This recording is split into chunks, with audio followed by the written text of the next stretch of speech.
Why are you supporting Bernie Sanders for president in 2020?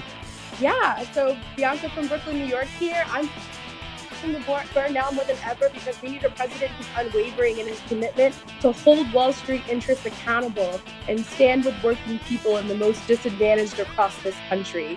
Bernie stood with me when I was fired for organizing with my coworkers in Verizon Wireless, and he walked the picket line with us when we struck Verizon for 49 days and we won.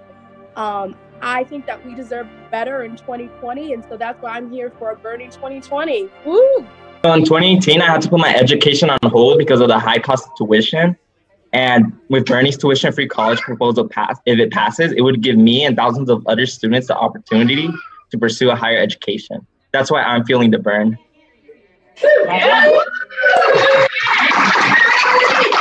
Well said. Thanks, Chris. And thanks, everyone in Las Vegas. Bernie Sanders for president in 2020 is because I'm interested in a president that's going to put the public interest above corporate profits.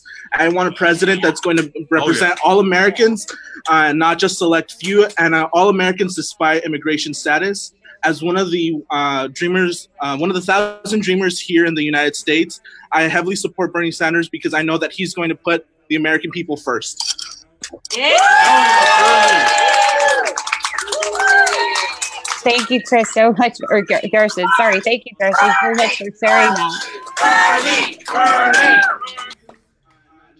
That was awesome. Thank you, guys, and thank you, Sacramento. If you're doing everything right, but find it harder and harder to get by, you're not alone. While our people work longer hours for lower wages, almost all new income goes to the top 1%. My plan? Make Wall Street banks and the ultra-rich pay their fair share of taxes. Provide living wages for working people. Ensure equal pay for women. I'm Bernie Sanders. I approve this message because together we can make a political revolution and create an economy and democracy that works for all and not just the powerful few. There are thousands of people in over 400 house parties in every state, including Puerto Rico and DC. A huge thanks to all the house party hosts out there. You stepped up and you brought people together in your community, and we know that's a big lift. It takes a lot of work to open your home or find a venue. So thank you for taking action and diving in right at the start. My name is Cece, and I worked on Bernie 2016. I'm also a volunteer at Organizing for Bernie. I want to start by saying that tonight's Organizing for Bernie live stream was actually a collaborative effort with wonderful partners, including ACT TV, People for Bernie, Progressive Democrats of America, and Our Revolution. So a big thank you to all of our partners.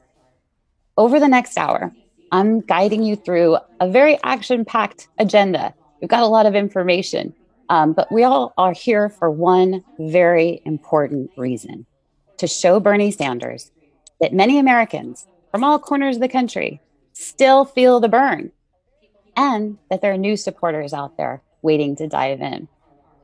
So next, we're going to hear from movement activists from different parts of the country and cover some really key topics, including why Bernie in 2020, what we can learn from 2016, and how we can win in 2020, and what we can do now to start organizing. But wait, before we go any further, we have an amazing last-minute guest speaker who recorded a quick message for us this morning, and to start us off with a bang. I'm so excited. So with great pleasure, I'd like to introduce activist, president of Our Revolution, and former Ohio State Senator Nina Turner. Hello, I'm Nina Turner, president of Our Revolution, and it is such an honor to join you today, the people of the revolution who are organizing all over this country to try to get a certain senator from Vermont to run. Yes, run, Bernie, run. And the fact that these house parties are happening in communities, that citizen leaders are uniting to make their voices heard and to say to Senator Bernie Sanders that we need you to finish what you started in 2016 is a beautiful thing. And I am excited to join this movement. You know, when citizen leaders come together, people of good consciousness, there is really nothing that we cannot accomplish. the rainbow mosaic of humanity. And you know what?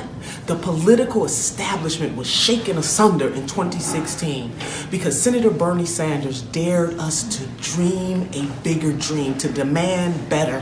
He made us to understand that in the richest country on the face of the earth, that the American people deserve better. He also reminded us that all great changes don't necessarily come from the grass tops. They come from the grassroots. And baby, you are the grassroots. So let's get in there. I am in support of Senator Sanders. I hope he will run again. And those of you from Hawaii to Ohio to Washington, D.C., to South Carolina, North Carolina, and every other state in between, you coming together with your family and friends to encourage the senator run is a beautiful thing. And because we are involved, we the people, whether we are black, brown, white, red, yellow, or some swirl in between. No matter what our religion or sexual orientation, no matter where we hail from, we are better and stronger when we come together for causes that are bigger and greater than ourselves. And guess what, sisters and brothers? That is what this Run, Bernie, Run effort is all about. I had the opportunity to talk to the senator, and he is very humbled that people all across this country are getting together to encourage him to run. So yes, we want him to run so that we can create a better world for ourselves and for our children's children. Yes, we want him to run because we owe it to the millions of people who came before us to do a new thing in this country. We want him to run because the 800,000 federal employees deserve better than what they're getting right now. We want him to run because he understands that climate change is the biggest threat to not only our country but to this world. We want him to run because he understands that the working class people, no matter what level you are on, deserve a system that is not rigged to the advantage of the 1% at the expense of all of us. We want him to run because we know that he understands that diversity, our diversity, is our strength. So I am so glad to be in communion with you as we continue to push to encourage the man that was in the arena in 2016 to continue this journey, and we will be there right by his side. Run, Bernie, run. Hello, I'm Nina Turner, president of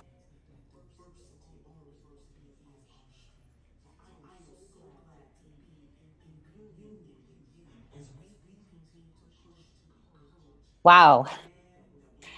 Thank you, Senator Turner, so much. I'm more fired up than I was. I'm so excited. Okay, so when Bernie announced in April 2015, there were many people who didn't know his story. He was called a fringe candidate, running on a democratic socialist platform without taking any corporate money. Yet, in a matter of months, he inspired so many people to get off the sidelines, get out and vote, engage, and volunteer. So many times when I worked on the campaign, I would hear people say that this was the first presidential campaign they ever volunteered for, or the first one in a really long time. And I felt the same way myself. In fact, that's how I got here. So now, after 2 years, the reasons that Bernie's the best candidate haven't changed. But to talk more on this, I'm going to turn it over to our first guest speaker, Executive Director of National Nurses United and the California Nurses Association. She also serves as a National Vice President and Executive Board Member of the AFL-CIO, Roseanne DeMoro. This is so wonderful. First of all, I have to say former, because I actually left all of those positions because I think the most critical campaign that this country's ever seen is about to happen, I hope. And I have to qualify everything. I'm just going to assume, for the sake of argument, that Bernie feels cornered. I always say heroes aren't made, they're cornered. And there's no one who's cornered more in history than Senator Bernie Sanders. I just want to send a lot of love to Bernie and Jane and their families, because when we ask them to run, we're asking them to make an enormous commitment in their lives. And by virtue of the fact that you're gathered here today, it means, so I know Bernie, it just means the world to him. It means the world to him. And I sometimes I tweet out and ask people, let's send Bernie and Jane some love. And I think Nina does that too. And I think it really touches them. And I think it really matters because remember, these are human beings who believe what we believe, and they're fighting for our lives, and they're fighting for their lives. They know that, and the lives of their families. So I just have to say that one of the reasons I do this crazy work, just like so many of you, is because the happiness that it brings me to be with people who are so happy. And when I look at the house parties and I listen to the conversations and I'm engaged with you, I just realize how contagious happiness is. But so is fear. And the opposition, even though Bernie has not announced yet, the opposition certainly has. And so we see these horrendous stories plastered in the mainstream media, and they're essentially trying to take our movement out. They're not trying to take Bernie out per se, they're trying to take us out.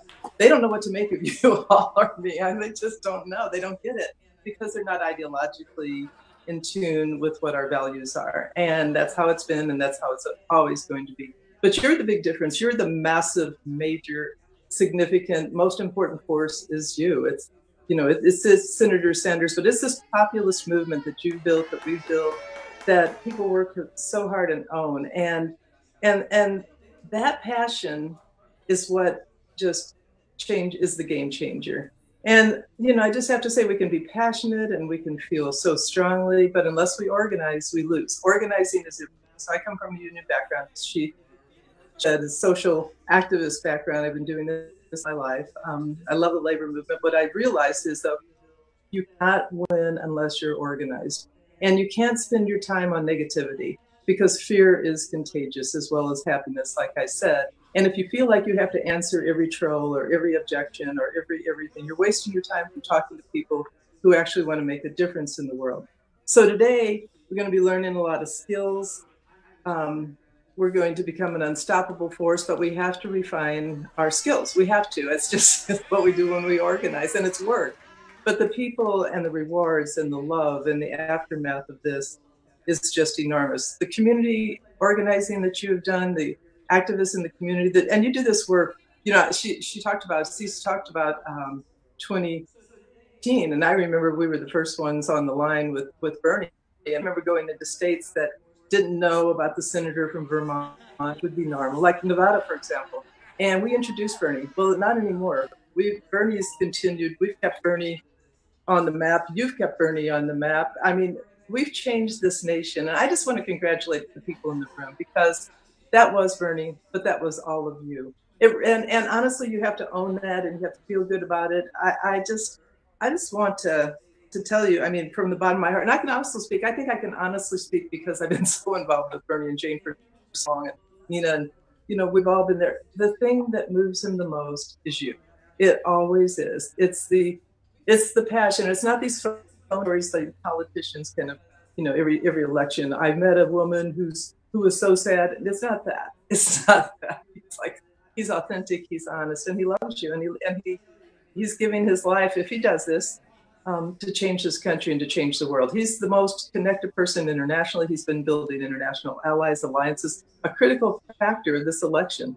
We don't live in isolation. We live in a world that's getting very dangerous. He's been the best on climate change, on Medicare for all. I mean, he owns Medicare for all. Now you're going to hear a lot in the campaigns coming up from people who are going to pair it. But when we've got the real deal, we work, we care, and we do everything. Thank you from the bottom of my heart. Keep going. I'll be there with you. It's going to be a lot of fun. We'll see you on the campaign, I hope. Thank you, Roseanne, so much for sharing that. Wow. Okay. So we are on a very similar topic from a different perspective about the importance of stepping up. And it's my pleasure to introduce community activist, nurse, former congressional candidate from Missouri, Cori Bush. I first saw Senator Sanders at a Southern Christian Leadership Conference convention in Alabama, I believe, in 2015. I saw him and they said, oh, this is the presidential candidate. He wants to speak. Okay, he spoke at this banquet. And when he opened his mouth, I was like, what?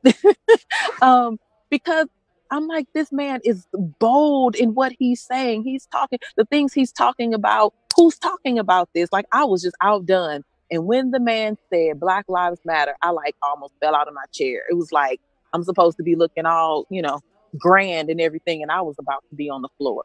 So it was just so I paid attention from there. And so during my run for U.S. Senate, U.S. Senate, y'all, I decided to go ahead and endorse Bernie because I felt like his values were the same things that I was fighting for, but it was just somebody that was on that level speaking about it. And I took a lot of shots. Let me help you all to understand. I took a lot of crap for being a Black woman standing with Bernie Sanders. I still do today. I take a lot of crap.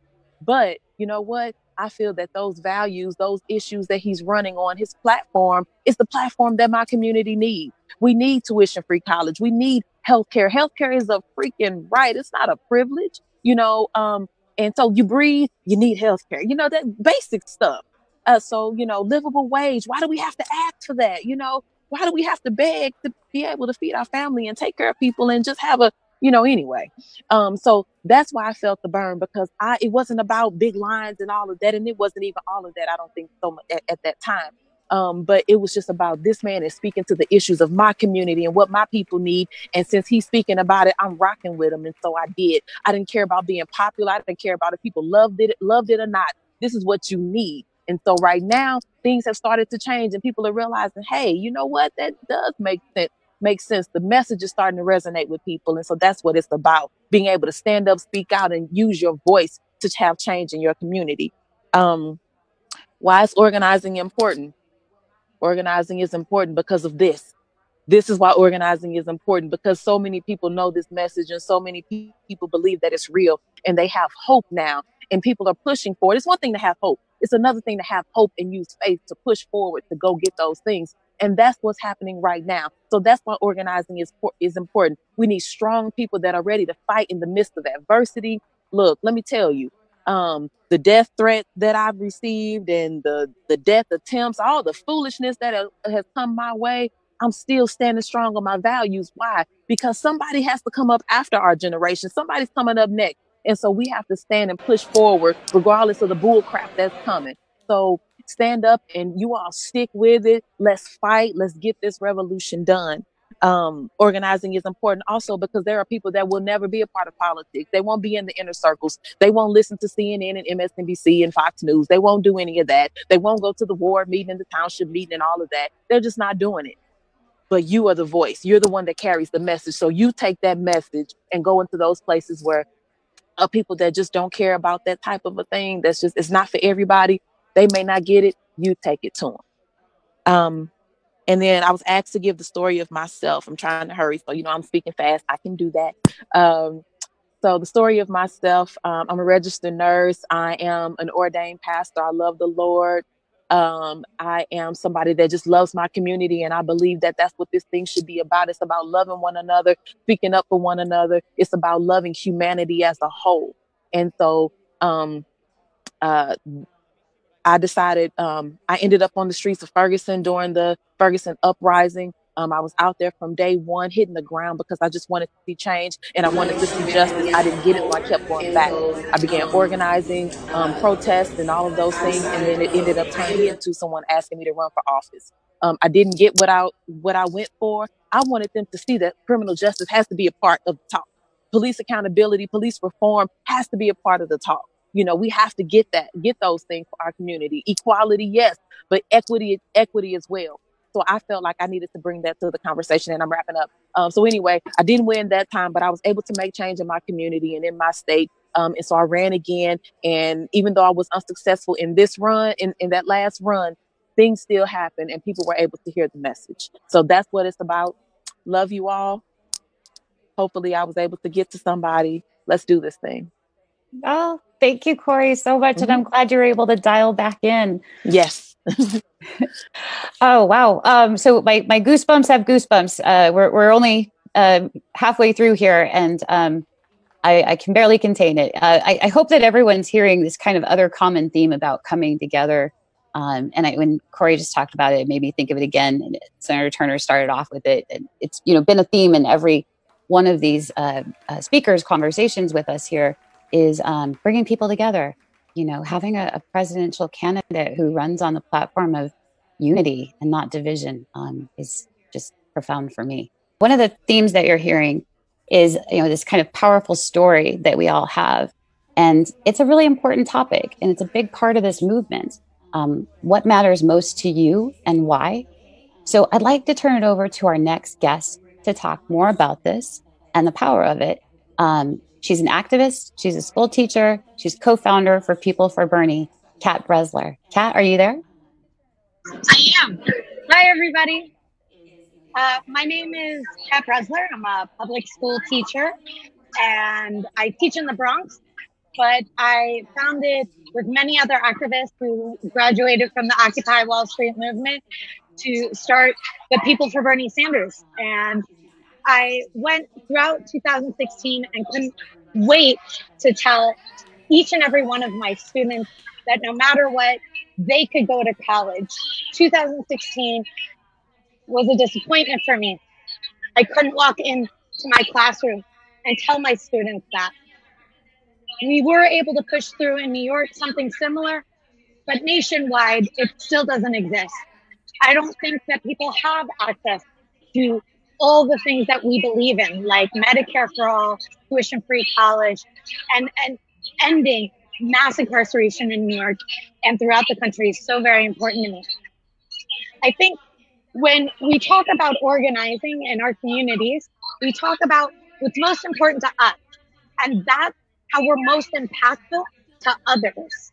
When we share our stories, that's how we convince other people that it's important that they join us. When you knock on somebody's door, when you have a direct conversation with them, you explain to them why it's so important to you. And then they get to connect with you and your message and your story. You are just as much a part of the campaign as Bernie Sanders is. You're his ambassador. You're all of our ambassador. When you meet somebody new and invite them in and welcome them to our space, it's so important that you make yourself available and accessible to them. And with that, I want to talk to you all about what we're going to tell you to do later on in the day with your house parties and with those that you're organizing with. We're going to ask you to turn and talk to your neighbor and explain, why is it that you feel the burn? And somehow you're going to come to a 1 or 2 sentence just like I did. I feel the burn because I want to walk into my classroom and tell each and every one of my students, no matter what their economic situation is, they can go to college. For you, it might be something else, but that's going to convince somebody else to join the movement with you and to connect with you. You don't have to know all 14 points that Bernie Sanders is running on. You just have to know why you feel the burn. Later on, after you've had those conversations, I want you to take a minute private with yourself and your camera. And this is so important. We need to convince Bernie Sanders to run. He isn't in this race yet. It's a big, gigantic field. He needs to hear from each and every one of us.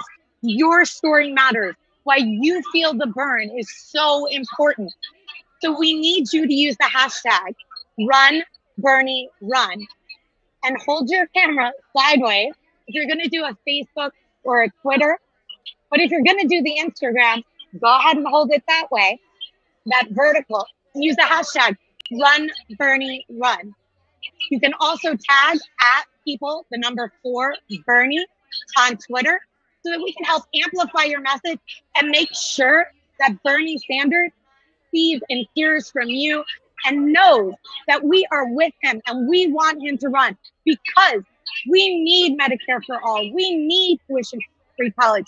We need to abolish ICE, end mass incarceration, legalization, and all of the other reasons why we come to this movement. So don't forget to do this. This is super important. He needs to hear from each and every one of us why we need him to run. So when we're done with these organizing parties, take a minute by yourself, post to the internet, and tell the world why you feel the burn and you want Bernie to run, Bernie, run. The 2020 election season, it looks like it's going to be brutal.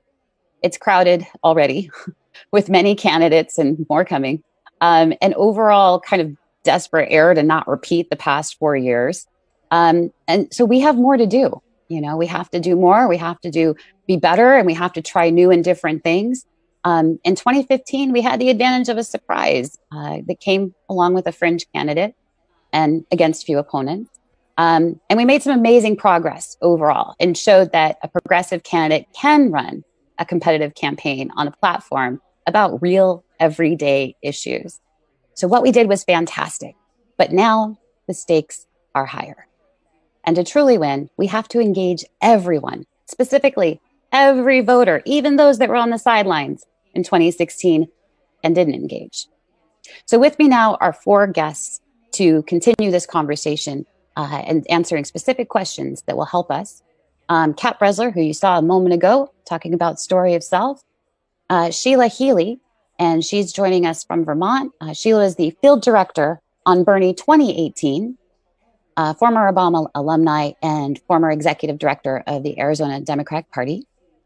We also have Roy Tatum, former deputy director of African American Outreach on Bernie 2016 and president of the East Valley NAACP. We also have Belen Sisa. Belen's a board member of the Progressive Democrats of America, a staffer from Bernie 2016, and an undocumented activist. So let's go ahead and begin. And Roy, I'm going to start with you. Are you there, Roy? Yes. Can you hear me okay? Yes, you sound great. Thank you. You bet. Okay, so Roy, you were the deputy African American director of Bernie 2016.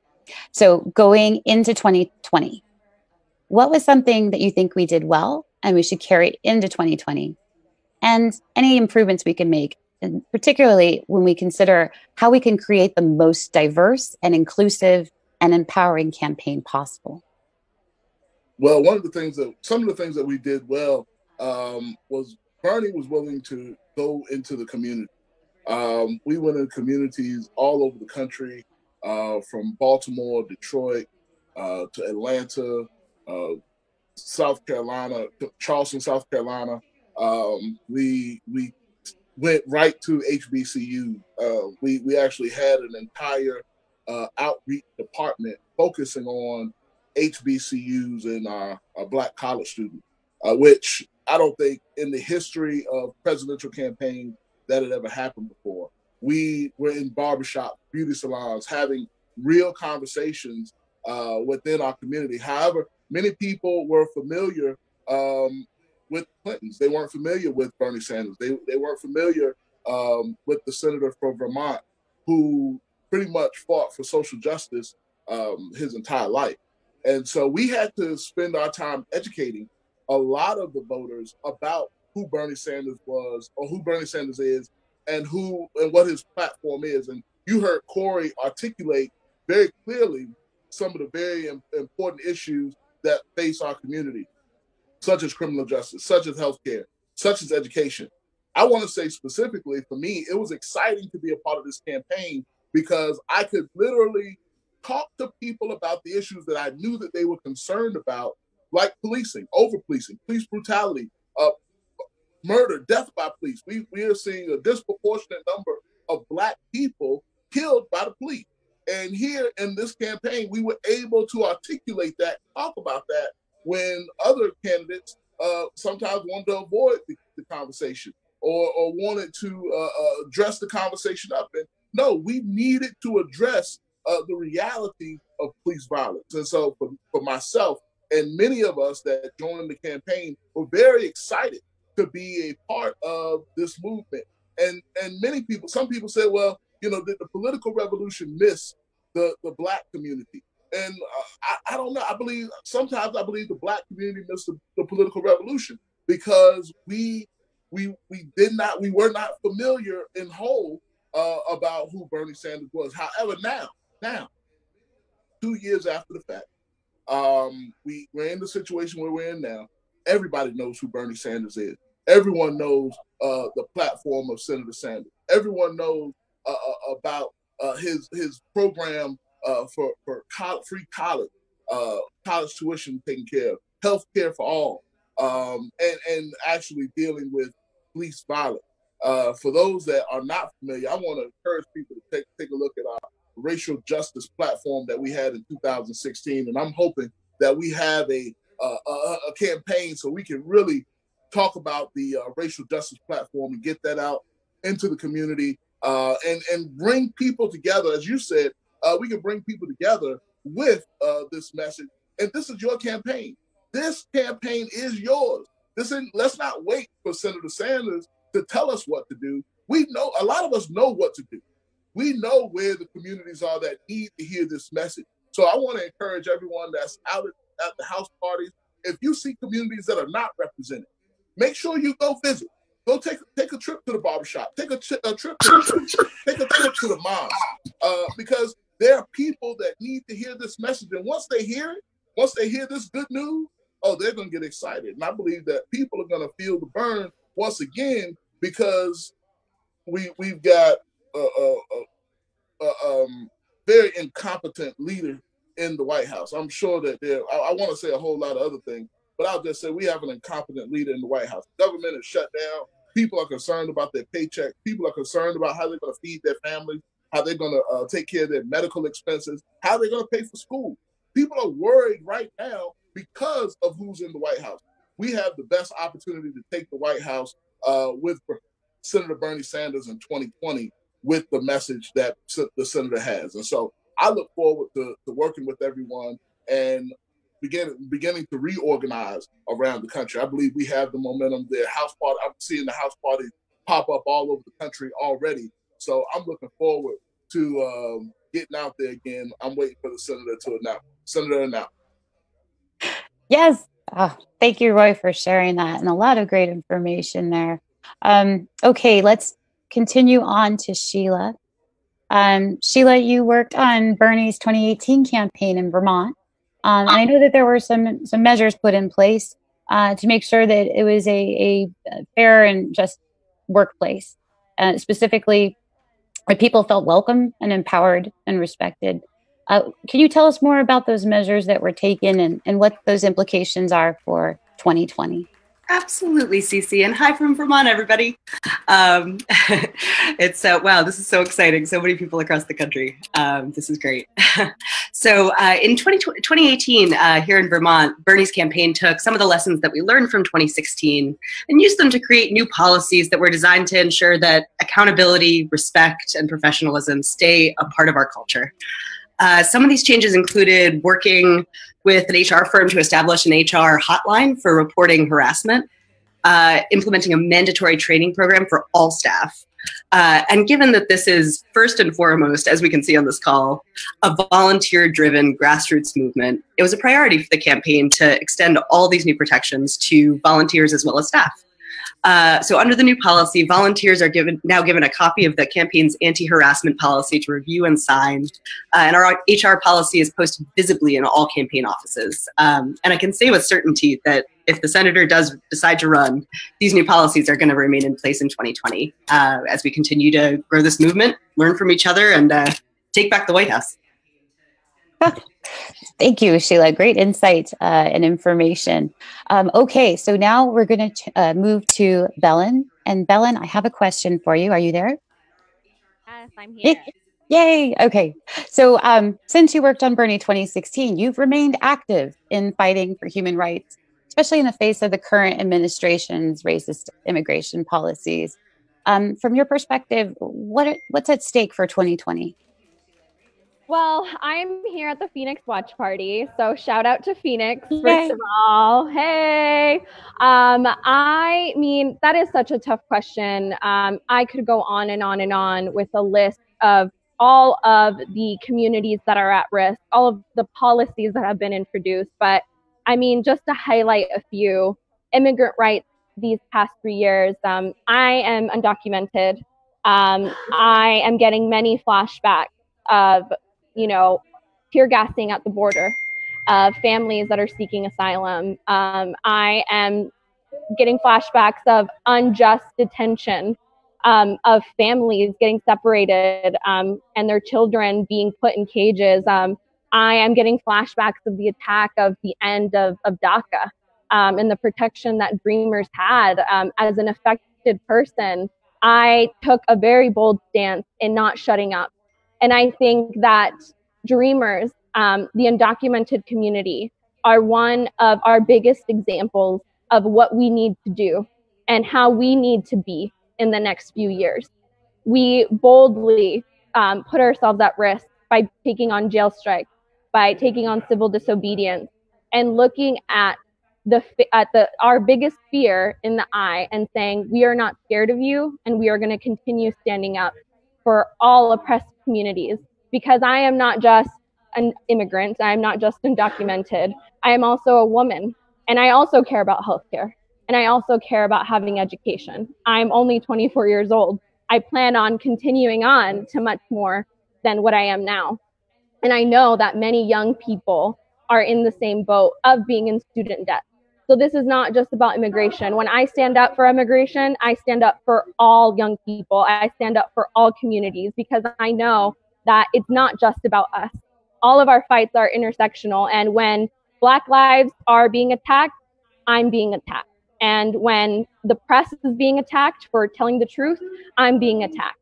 And so whenever I say that the immigrant community has put everything on the line by facing arrest, by being deported, I want everyone to think, what can you put on the line this election? What can you do?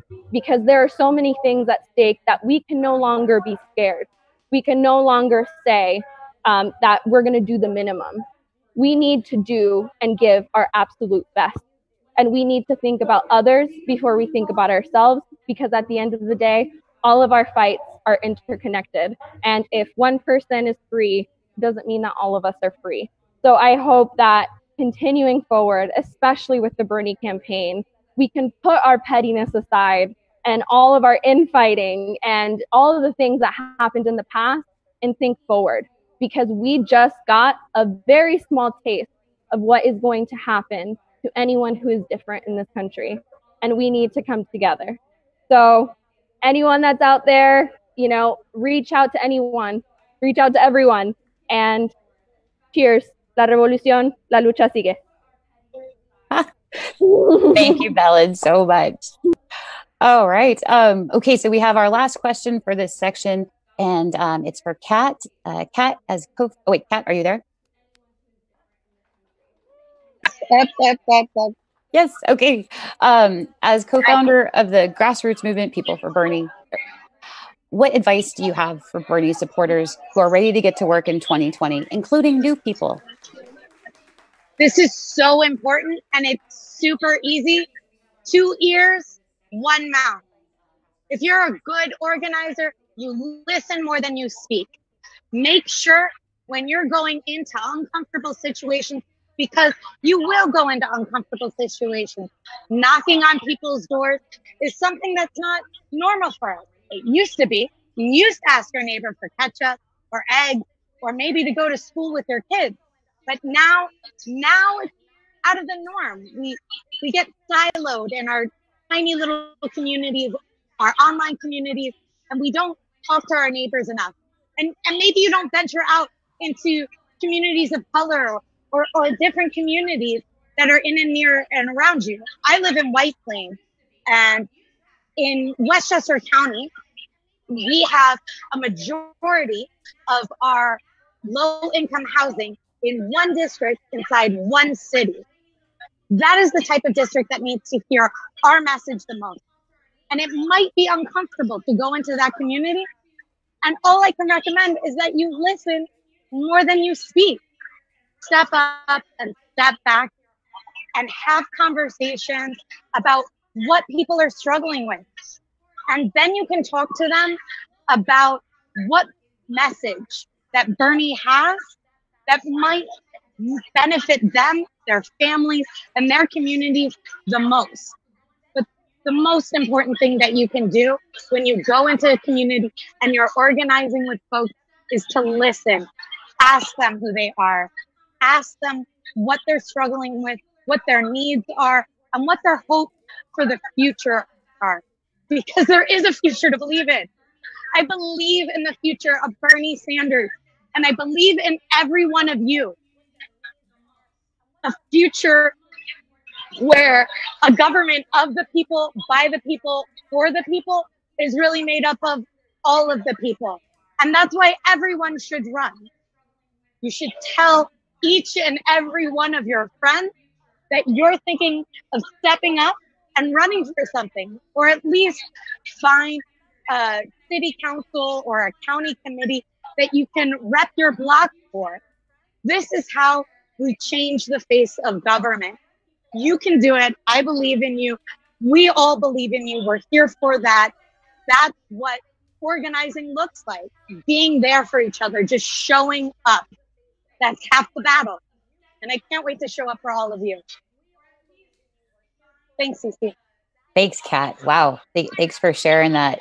Great advice. And actually, I just want to thank all of our panelists on this group discussion here. Roy, Sheila, Kat, Belen. Great advice, great insight. I just want to point out that, I don't know if everyone's noticed this, that everyone has, all the speakers so far that you've heard have different reasons for supporting Bernie, different issues. And that's a great thing about Senator Sanders, is he's just has a career of fighting for what's right, and a platform that you can really get behind. Anyone can get behind. Okay, so now I'm going to turn it over to our next section. And this is kind of exciting. Well, it's really exciting, actually. So you're probably thinking, all of this going on, what do I do? There's so much to do. What's next? Well, guess what? We've got a plan. Mm-hmm. And it involves much of what we've talked about so far and more. But most important, it involves generating that support, the support for Senator Sanders to announce he's running, and lay the groundwork for a winning campaign should he announce. So I'm going to turn it over to Sheila Healy to talk more about what we can do to get started. Hi, everybody. Okay, great. So the most important part of these house parties and this live stream and everything y'all are doing across the country right now is to plan some next steps for how we take back the White House in 2020. So all of y'all are sitting in different spaces, but your host is about to lead a guided discussion with you in planning our weekend of action. So in 2 weeks, January 26th and 27th, we're going to have a giant weekend of action where we're going to start having early conversations with voters and collecting digital signatures on our petition that's on our website, encouraging Bernie to run. We actually came out with a really cool new tool that's now available on our website. So your host is going to show you how to go to orgforbernie.com/take-action. And if you're not at a party and you're just watching online, you can go to that link as well. It's orgforbernie.com/take-action. You can see how to use the tool, review the resources we put together that'll help you have impactful conversations about why Senator Sanders should run in 2020. And during this weekend of action, we're asking our supporters to canvass on busy street corners, bus stations, door to door, anywhere where we can start growing our network now that we need to amass to really see that this political revolution through. So a couple of next steps. Your host has the guide for leading the conversation.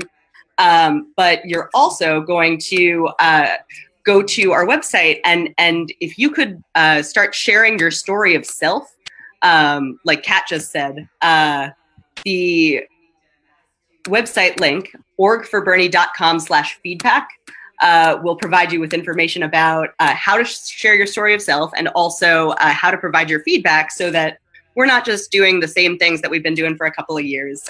We want to do things differently. We want to incorporate everything that we've learned over the last 2 years. And if Bernie should run, and hopefully when Bernie runs, we'll have a built-in campaign in waiting for him. So, okay, are you ready? Do folks have a pen and paper? I'll give you 1 second. Okay, perfect. So write this down, orgforbernie.com/feedback. That's an online form for your feedback, and there are several questions and spaces to write in more detail about your observations and what you think about what we should be focusing on in 2020. Then your host is going to lead you in a guided discussion about how to make the 26th and the 27th a huge success, And also, provide some space for you all to share your feedback about new ideas and new methods of outreach that we can be utilizing to help Bernie win and take back the White House. Thank you so much. And Cece, I'm going to pass it to you, but I think it's about time to get to work. Oh, I'm so excited. Okay, this is it. Well, wow, most imperative. We've got to get Senator Sanders to announce he's running. So to show Bernie the support, I'm just going to repeat those links that Sheila mentioned. orgforbernie.com/take-action. That's where you can dive in and not only collect those signatures on the petition, but also share your story and get the word out. And then please do share your feedback. Again, that's orgforbernie.com/feedback. As Sheila mentioned, we do want to hear your observations, your insights, your suggestions. And also with that link, there's a way to tell us how you'd like to help, if you'd like to dive into more work. And you can share, there's a message at the end that you can share with people you know to get them to sign the petition so we get more signatures and show Bernie that he has the grassroots support necessary to run and win in 2020.